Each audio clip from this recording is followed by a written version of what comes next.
Shabbat Shalom, mis amigos, mis amigas. Qué gozada verles de nuevo. Bueno, no verles, pero por lo menos sentirles, ¿no? Y ustedes, pues, me ven a las claras. Así que es un gozo y un privilegio poder dirigirnos hacia todos ustedes. A las naciones, ¿no? Yo me acuerdo, por ejemplo, que en mi iglesia había una profecía de que los jóvenes saldrían a predicar a las naciones, ¿no? Tiempo después, se ha pasado tiempo después, y que yo sepa, esos jóvenes de esa iglesia, si acaso le predican es a los hijos que hayan tenido. Y poco más, ¿no? Que eso está bien, bueno, por lo menos ahí predicarle a los hijos de la verdad, pues estaría bien, ¿no? Pero lo que voy, ¿no? Que ellos que apuntaban a muchas cosas, pero se quedaron en nada, ¿no? Y sin embargo, uno que no fue levantado, digamos, oficialmente por el sacerdocio oficial, y sin embargo, pues estamos llegando a las naciones, ¿no? Y esto no es de nosotros, sino de nuestro Abacadosh, que nos permite ese privilegio y que nos da esa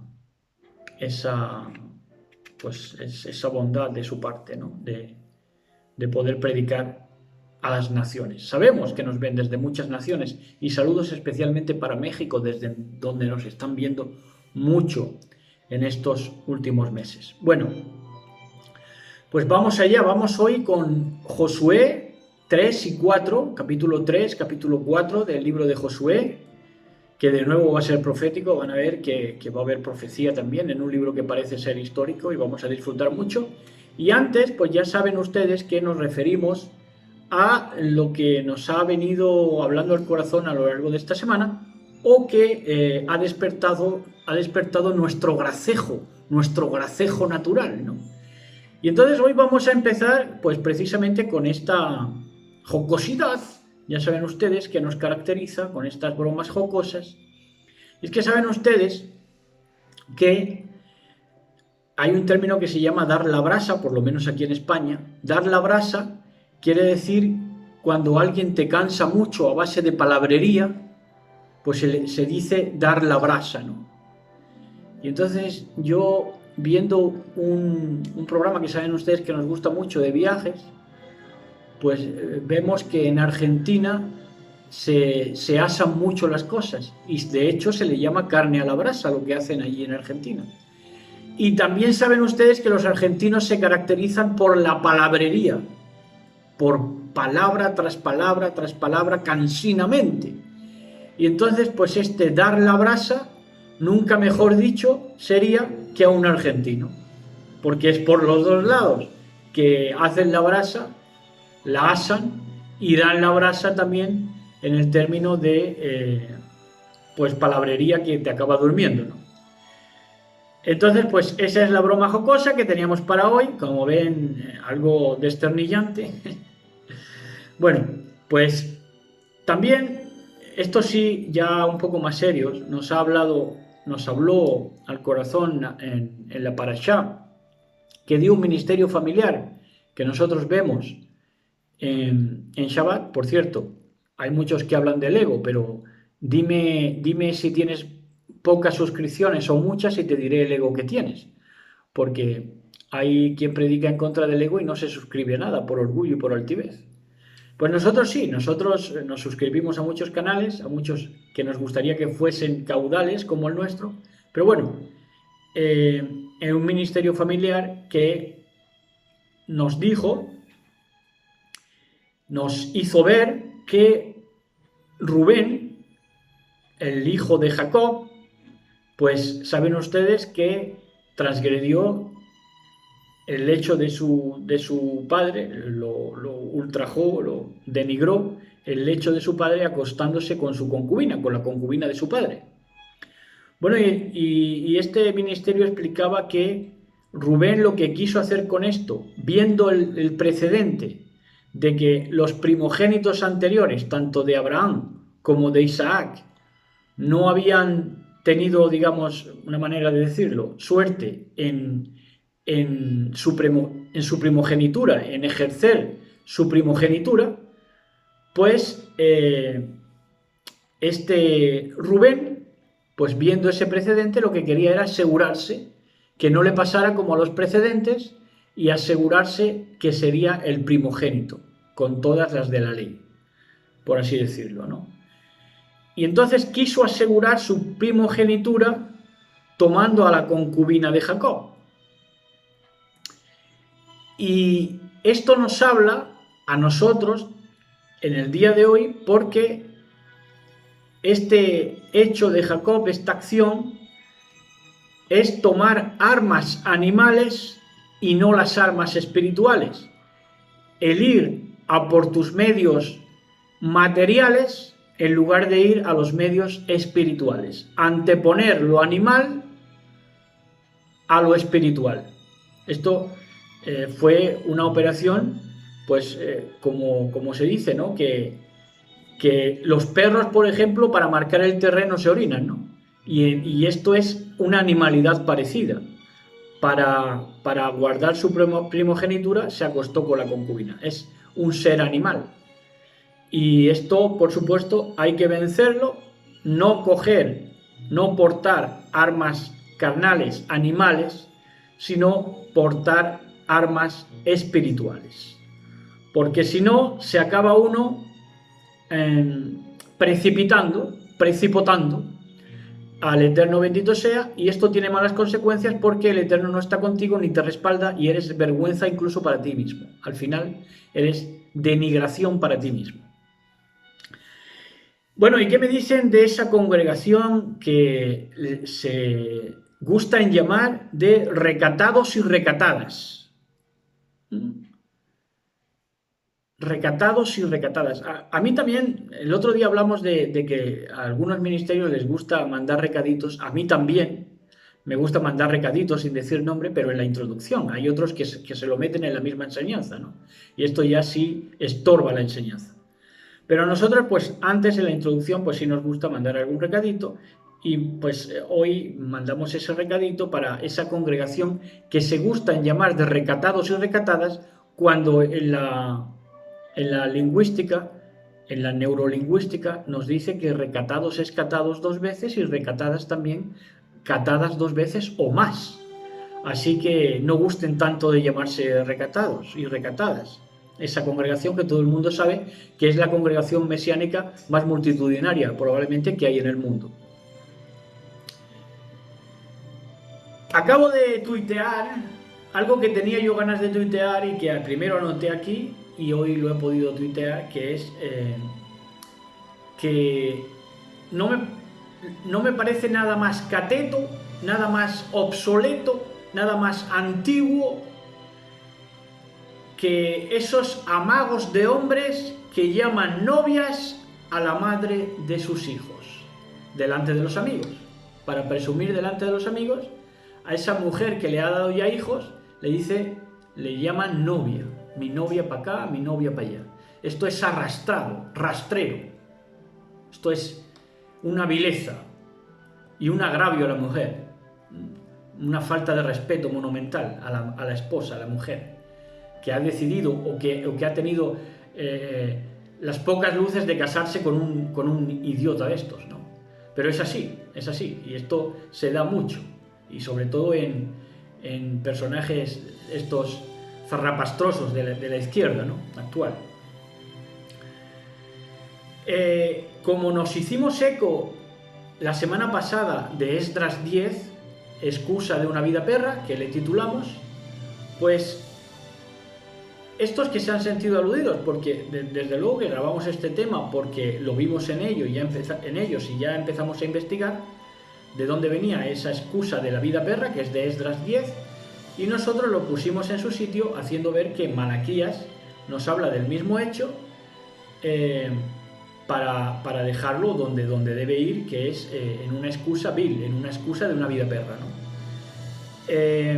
Pero entonces ellos dijeron, se escudó este ministerio, este jefe de ministerios, y nos llamó a nosotros y a otros, ¿no? Que también se lo dirían, igualmente que nosotros, se lo harían ver.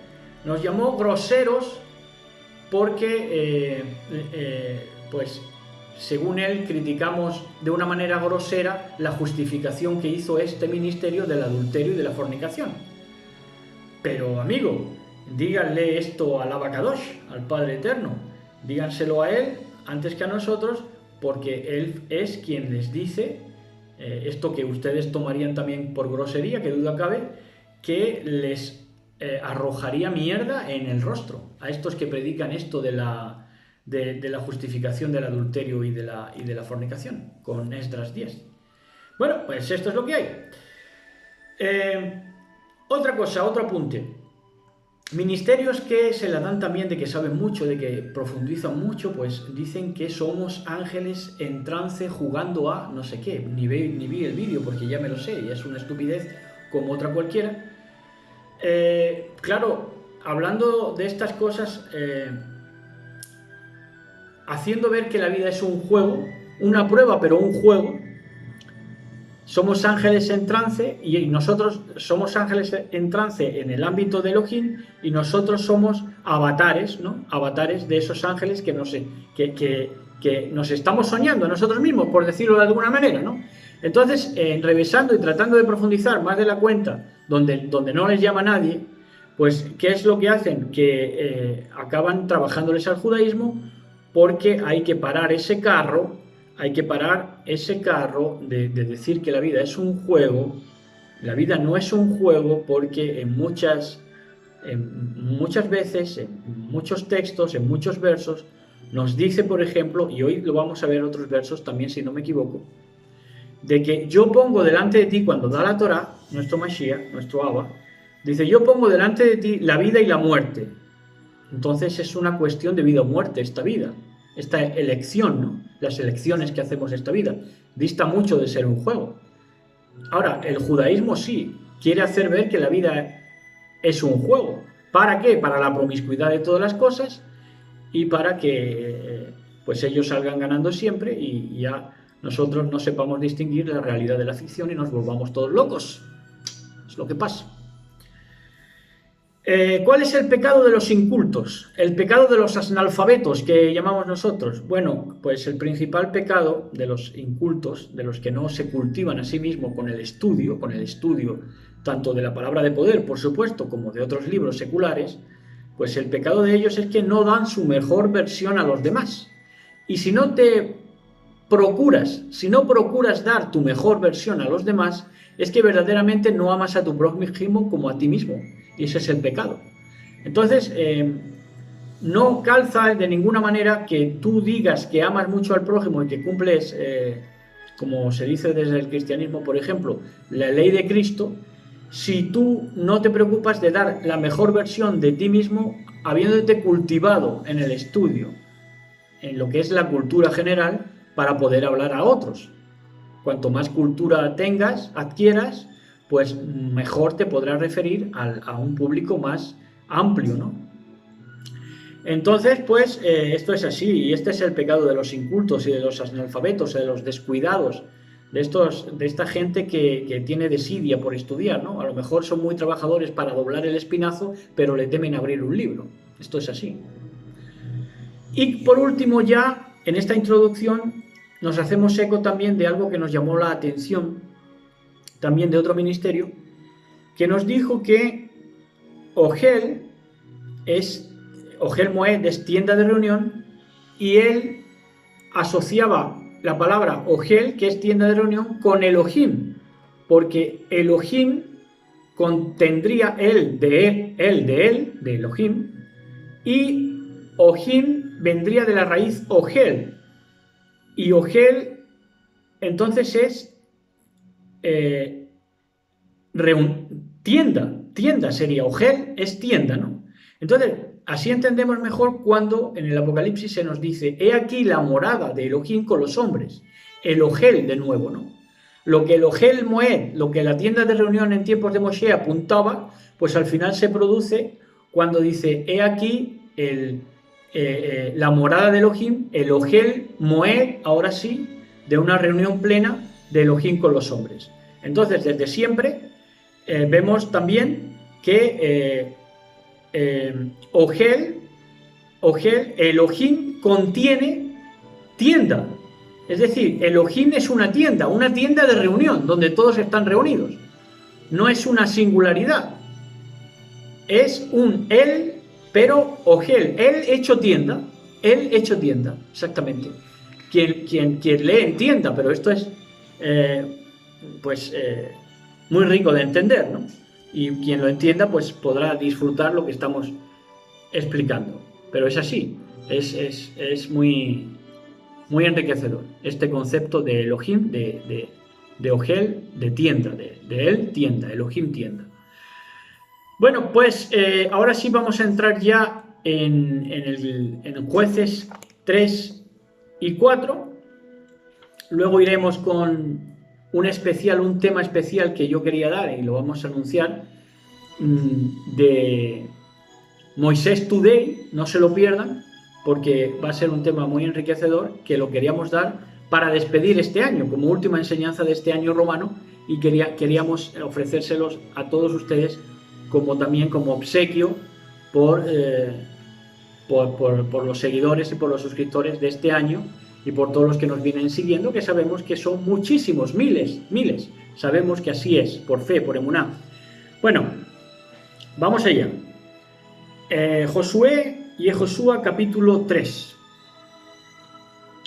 Dice así, leyendo en mucha reverencia en el nombre de nuestro patrón, Yahshua HaMashiach, dice: y Josué se levantó temprano en la mañana, y salieron de Sittim, y vinieron al Jordán, él con todos los hijos de Israel. Ellos acamparon antes de cruzar.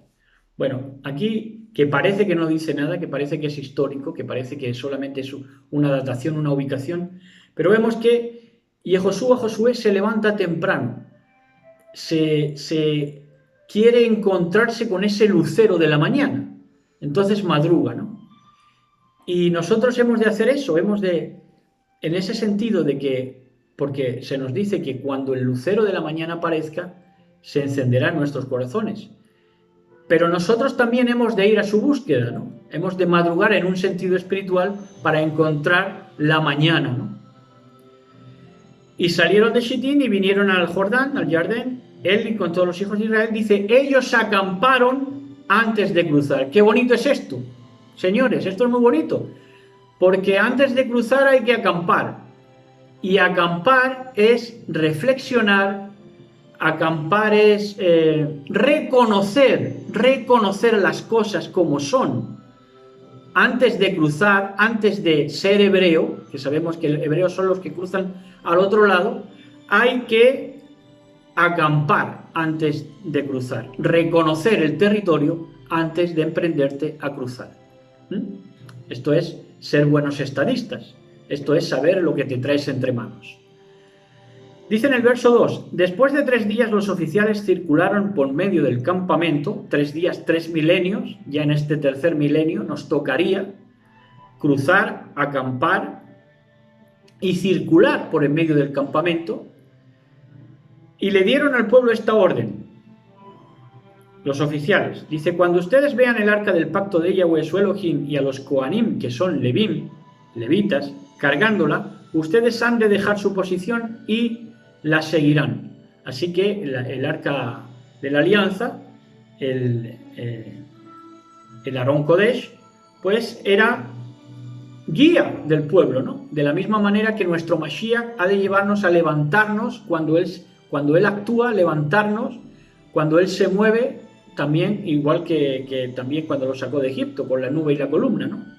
Pues lo mismo, pero ahora ya cobraba más protagonismo el arca, que era quien los guiaba, ¿no? Y los levitas que la portaban. Y le dieron al pueblo esta orden. Y dice ya en el verso 4, pero mantengan una distancia entre ustedes y ella de unas 1000 yardas, no vengan más cerca, así sabrán qué senda tomar, porque ustedes no han ido por esta senda anteriormente. Es decir, primero no hay que ir como cabestros.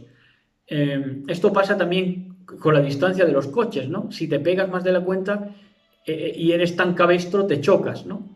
Pues con el arca pasaba igual. Lo primero era no perder esa visión, no ser un cabestro, ¿no? Guardar siempre la distancia para ver venir por dónde ibas, qué camino estabas tomando y por qué camino te estaba llevando el patrón, nuestro Elohim. Y dice el verso 5, y Josué, y también dice, porque ustedes no han ido por esta senda anteriormente, y en la vida todos los caminos son nuevos, cada día es nuevo, ¿no? Entonces hay que estar atentos. Y Josué dijo al pueblo, Josué, dedíquense como Kadosh a sí mismo, como santos, porque mañana Yahweh hará maravillas entre ustedes. Ya lo anuncia con anticipación. Imagínense la emuná, la fe, la confianza, la firmeza de este varón. Entonces, Josué dijo a los Kohanim, a los sacerdotes, tomen el arca del pacto y vayan delante del pueblo. Ellos tomaron el arca del pacto y fueron delante del pueblo. Y Yahweh dijo a Josué, este día yo te engrandeceré. Esto es una promesa que hace Yahweh a Josué. Dice, yo te engrandeceré a plena vista de los hijos de Israel, para que ellos sepan que como estuve con Moshe, así estaré contigo. De verdad que a mí me enternece esto, me llena de ternura, porque, claro, como estuvo tanto con Moshe, hizo tantas proezas, si no hubiera estado con esos prodigios tan fuertes con Josué, ya la gente hubiera empezado a murmurar. Este Moshe sí valía, pero este Josué ya descafeinado, ya no es tanto. Pues no, Elohim se encargó de que lo estimaran porque lo engrandeció a la vista del pueblo. Esto es de verdad tierno por parte de nuestro Elohim. Ahora tienes que ordenar a los Kohanim que llevan el arca del pacto como sigue. Cuando lleguen a la orilla del río Jardén, tienen que parar en el mismo Jardén, en la misma orilla del río. Y Josué dijo a los hijos de Israel, vengan acá y escuchen a las palabras de Yahweh, su Elohim. Vengan acá, a la orilla del río, y escuchen, hagan Shema. Entonces Josué dijo, así es como ustedes sabrán que el Elohim viviente está aquí con ustedes y que, sin falta, Él echará de delante de ustedes a quienes. Ahora, atento a esto, porque esto es todo profético. Va por ustedes.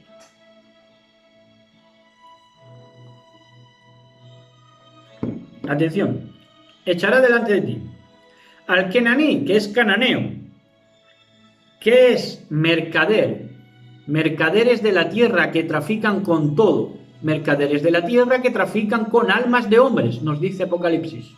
Estos son los cananeos, los cananitas, los del culto cananita.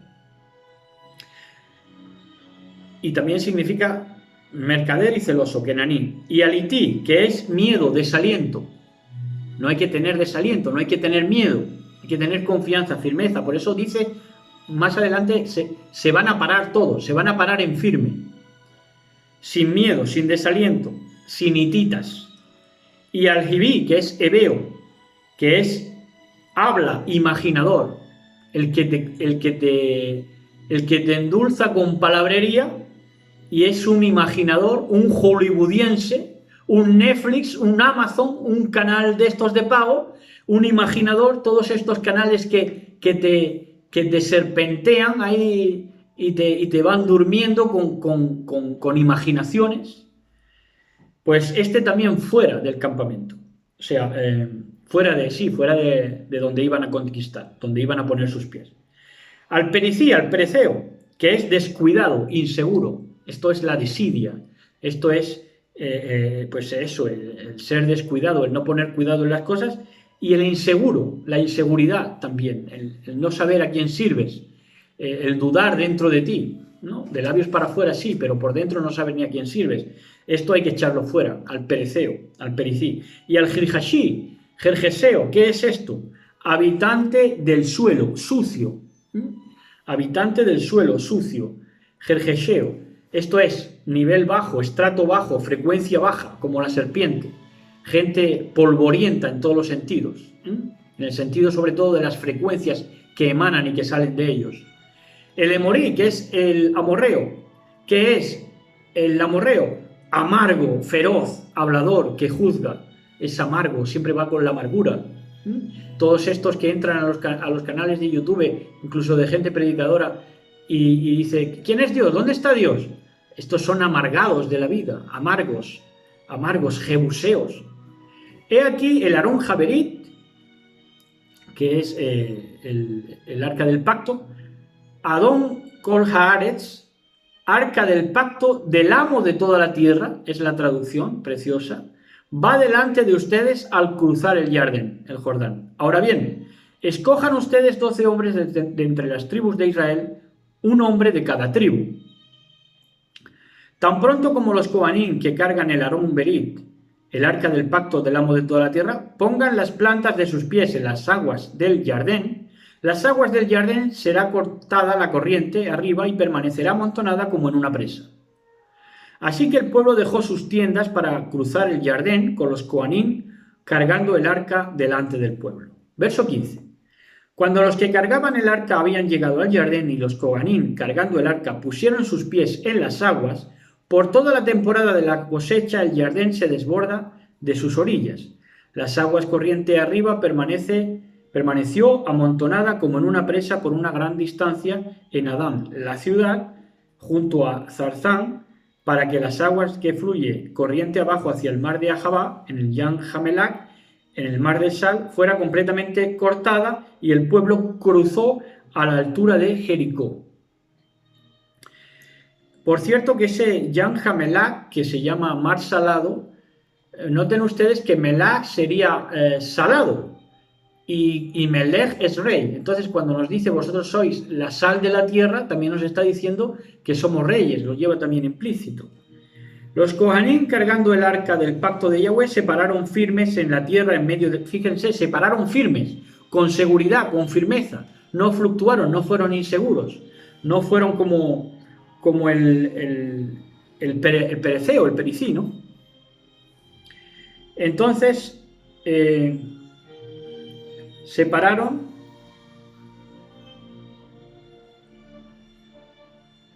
cargando el arca, se pararon firmes en tierra seca en el medio del Jardén. En la parte más honda se pararon los levitas con el arca, en la parte más honda. No temían al abismo, a la profundidad, ¿no? Aquí es donde se paran los levitas. No le temen al abismo, no le temen a la información, la procesan, le piden al Eterno desvelación, ¿no? Pero no se asustan, ¿no? De las aguas. Dice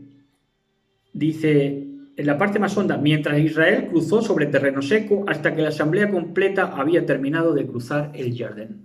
Entramos al capítulo 4. Después que la asamblea completa había terminado de cruzar el Jardín, Yahweh dijo a Yehoshua, toma del pueblo 12 hombres, un hombre por cada tribu, ya saben que son 12 tribus, y dales esta orden, tomen 12 piedras del medio del fondo del Jardín, del medio del fondo del Jardín, el de la parte más honda, del abismo del Jardín, donde se habían parado firmes, para recordatorio de la emuná, de la fe que habían tenido y de cómo él le respondió al pueblo, Elohim mismo. Dice, donde los Cohanim están, las llevan con ustedes y las depositan en el lugar donde van a acampar esta noche. Y Josué llamó a los 12 hombres de distinción, los cuales había escogido de entre los hijos de Israel un hombre de cada tribu, y les dijo, vayan delante del Arón Yahweh, del arca de Yahweh, su Elohim hasta el medio del Jardín. Después, cada uno de ustedes tome una piedra en su hombro correspondiente al número de tribus de los hijos de Israel. Esto será una señal para ustedes en el futuro cuando sus hijos pregunten ¿qué significan estas piedras? Ustedes les responderán, es porque las aguas del Jardín fueron cortadas delante del arca del pacto de Yahweh cuando cruzó el Jardín. Las aguas en el Jardín fueron cortadas y estas piedras serán un recordatorio para los hijos de Israel para siempre. Los hijos de Israel hicieron tal y como Josué había ordenado. Ellos tomaron 12 piedras del medio del Jardín, como Yahweh había dicho a Josué, correspondientes a las 12 tribus de Israel, las cargaron hasta el lugar donde iban a acampar y las pusieron allí. Entonces, la promesa, claro, es una promesa, el Eterno te responde, es una celebración de lo que el Eterno hizo por ti, de cómo te respondió a tu fe, a tu firmeza, de acuerdo, pero también hay que cargarla, también hay que tomar esa responsabilidad de cargarla sobre tu hombro, esa piedra, ¿no? Y Josué también puso 12 piedras en el río Jardín, en el lugar donde los Cohanim que cargaban el arca pusieron los pies. Están allí hasta este día, dice, ahí en las profundidades del Jordán. Los coanís que cargaban el arca estuvieron en el medio del Jardín hasta que Yehoshua había terminado de decir al pueblo todo lo que había ordenado decir, guardando todo lo que Moshe había ordenado a Yehoshua. Entonces el pueblo se apresuró en cruzar. Es decir, los levitas fueron los últimos en cruzar y se quedaron en la parte más honda, demostrando una firmeza conmovedora, porque era la parte más peligrosa, por así decirlo, aunque no tenía chance de peligro, porque era Elohim quien dio la orden de cruzarlo, pero fueron los que más emuná y más firmeza demostraron y fueron los primeros en llegar y los últimos en irse a las profundidades de ese Jordán, ¿no? De ese río, ¿no? Que tanto temen algunos, ¿no? De meterse en explicar doctrinas de otros, doctrinas erradas, movimientos nuevaeristas, ¿no? Temen a eso, ¿no? A leer, a versarse, a saber explicarlo, pero entonces es un privilegio que Elohim pues no te va a dar si no te atreves a cruzar el jardín y pararte ahí en lo más hondo, ¿no? Sí, y luego salir. Esas piedras están hasta hoy. Y esas piedras dicen que están hasta hoy, ¿sí? Sí. Dicen que están hasta hoy, sí. En algún sitio de arqueología, creo que lo leí, en algún diccionario arqueológico. Entonces dice, cuando todo el pueblo había terminado de cruzar, el Aarón Yahweh, el arca de Yahweh, se adelantó y los Coanim delante del pueblo. Los hijos de Rubén, los hijos de Gad y la media tribu de Manasés siguieron armados delante de Israel como Moshe le había dicho a ellos. Unos 40.000 soldados armados listos para la guerra. No iban a rascarse la barriga, estos iban a luchar. Armados listos para la guerra, cruzaron en la presencia de Yahweh a las llanuras de Jericó. Ahora sí, eran hebreos, con toda justicia ya llamados hebreos. Ese día Yahweh engrandeció a Yehoshua a vista de todo Israel. Ellos estaban en temor de él, así como habían estado en temor de Moshe toda su vida. Yahweh dijo a Yehoshua, ordena a los Coanim que cargan el arca del pacto que salgan del Jardín. Ahora sí, ya se les da la orden para que salgan de esas profundidades del Jardín. Así que Yehoshua ordenó a los Coanim, suban y salgan del Jardín. Hay que subir, hay que ascender. Del levirato de atreverse a explicar y a bucear por esas, muchas veces que son profundidades de Satanás, porque son aguas traicioneras y turbulentas, pero hay también que aprender a subir, a ascender, para de nuevo situarte donde tienes que estar, donde el Eterno te ha llamado a estar, que es de vigilia, de atalaya, ¿no? Entonces cruzaron a las llanuras de Jericó, ya se salieron del río. Dice así que Yehoshua ordenó a los Coanim, suban y salgan del Jardín. Los Coanim, cargando el arca del pacto, subieron saliendo del medio del Jardín, y tan pronto como las plantas de los pies de los Coanim tocaron tierra seca, las aguas del Jardín regresaron a su lugar y el río se desbordó de sus orillas como lo había hecho antes. Es decir, cuando ya pasaron, se juntó otra vez el agua. El pueblo salió del Jardín en el día 10 del primer mes. El día 10 del primer mes creo yo que sería 4 días antes de Pesach, porque Pesach era a los 14 del primer mes, 4 días antes de Pesach. Y acamparon en Gilgal por la frontera este de Jericó. Aquellas 12 piedras que ellos habían sacado del Jardín, Yehoshua las amontonó en Gilgal. Las amontonó en Gilgal, que están todavía. Entonces él dijo a los hijos de Israel, en el futuro, cuando sus hijos pregunten a sus padres lo que significan estas piedras, ustedes les explicarán a ellos diciendo, Israel pasó este Jardín sobre la Yabasá, sobre la tierra seca. Tierra seca significa, viene a decirnos, en seguridad, ¿no? En seguridad.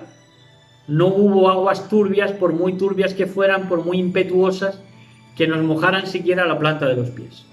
Porque Yahweh, su Elohim, secó las aguas en el Jardín delante de ustedes hasta que habían cruzado, así como Yahweh, su Elohim, hizo al Yam de Suf, al mar de las cañas, de los juncos, el cual secó delante de nosotros hasta que habíamos cruzado, cuando eran niños la mayoría de esta congregación.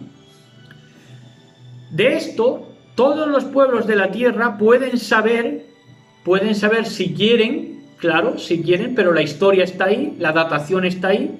Hay eventos mucho menos históricos, mucho menos datados, que la gente los crea a pies juntillas, y si quieren, los pueblos pueden saber que la mano de Yahweh es fuerte y pueden temer a Yahweh, su Elohim, para siempre. Qué bueno hubiera sido que todos los pueblos hubieran temido por esta proeza que Elohim desarrolló en el pueblo de Israel, en esta promesa, en este portento cumplido, ¿no? Esto está ahí, fue real, fue una datación histórica que se puede comprobar, históricamente hay fuentes, pero que pues las generaciones posteriores, los pueblos de la tierra, olvidaron, y por eso estamos pues tan apretujados, por así decirlo, tan aprisionados como lo estamos hoy por mano de gobernantes malos, ¿no? Que es lo que vamos a ver a continuación en Moisés Today, en el video que vamos a grabar a continuación, que nos va a hablar de Deuteronomio capítulo 32. Hasta aquí este repaso por Josué 3 y 4, espero que les haya gustado.